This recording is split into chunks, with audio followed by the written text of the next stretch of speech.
হিমন্ত বিশ্ব শৰ্মা আৰু সৰ্বানন্দ সোণোৱালৰ ভুলৰ পৰিণাম ভুগিছে অসমৰ জনতাই।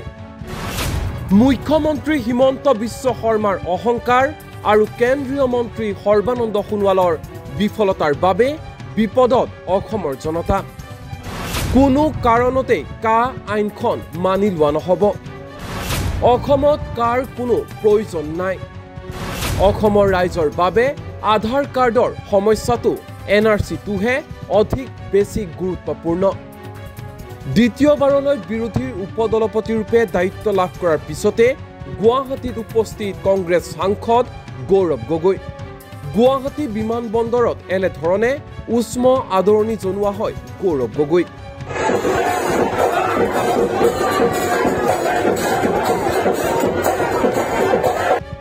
আৰু ইয়াৰ পিছতেই সংবাদ মাধ্যমৰ জৰিয়তে মুখ্যমন্ত্ৰী হিমন্ত বিশ্ব শৰ্মা আৰু কেন্দ্ৰীয় মন্ত্ৰী সৰ্বানন্দ সোণোৱালক থকা সৰকা কৰিলে বিৰোধী উপদলপতি গৌৰৱ গগৈয়ে। শুনোৱা হওক কি কৈছে গৌৰৱ গগৈয়ে। যোৰহাটবাসী ৰাইজক মই ধন্যবাদ জ্ঞাপন কৰিছোঁ।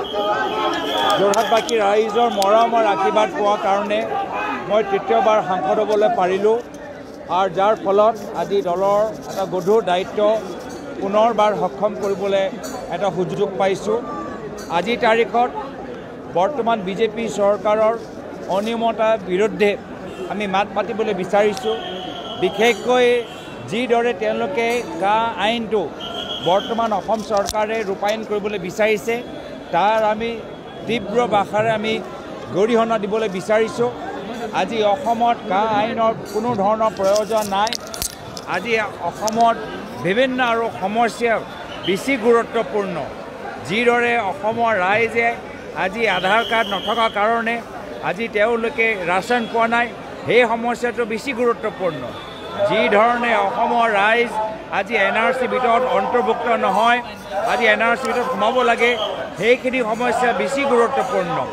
গোটেই কা আইন বৰ্তমানৰ মুখ্যমন্ত্ৰী হিমন্ত বিশ্ব শৰ্মা ডাঙৰীয়া অহংকাৰ আৰু প্ৰাক্তন মুখ্যমন্ত্ৰী সৰ্বানন্দ সোণোৱাল ডাঙৰীয়াৰ বিফলতাৰ কাৰণে এটা অসমৰ ৰাইজ আজি বিপদত আছে আৰু এই অহংকাৰ আৰু এই বিফলতাৰ এটা ডাঙৰ উদাহৰণ।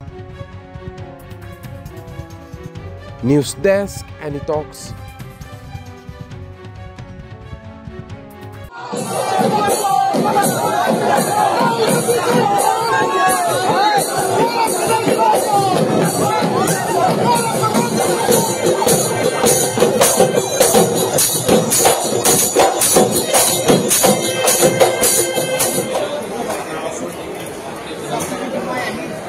Biogene